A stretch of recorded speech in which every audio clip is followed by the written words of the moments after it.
মোহতারাম, আপনি জেনে অত্যন্ত আনন্দিত হবেন যে আমাদের নগরকান্দা মদিনাতুল উলুম মাদ্রাসায় আজ থেকে 3 দিনের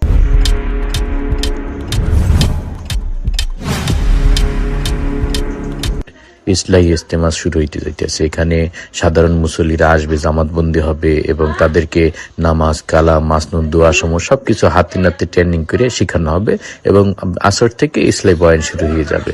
মোটামুটি 3 দিন চলবে এটা। আপনি যদি উপস্থিত থাকেন ভালো। অজু গোসল শিখাবে, ভালো কথা, কিন্তু আমার তো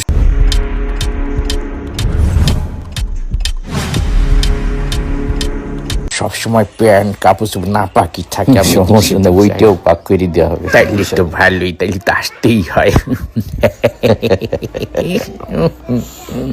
না আসলে এইটা একটা ভালো উদ্যোগ। সাধারণ মানুষরা তো এগুলা শেখার সুযোগ পায় না। তারা তো এখন ইচ্ছা করলেই মাদ্রাসায় যাইতে পারবে না, তাদের এখন বয়স হয়ে গেছে, বিভিন্ন ব্যস্ততা বাইরে গেছে। এই 3টা দিন যদি তারা এখানে সময় দেয়,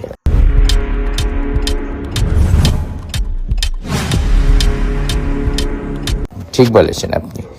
আসলে দেখেন, আমরাও সবসময় এটাই চেষ্টা করি যে সাধারণ মানুষ কিভাবে দিনের পথে ফিরে আসে, কিভাবে তার দৈনন্দিন জীবনের যে দোয়া কালামগুলো আসে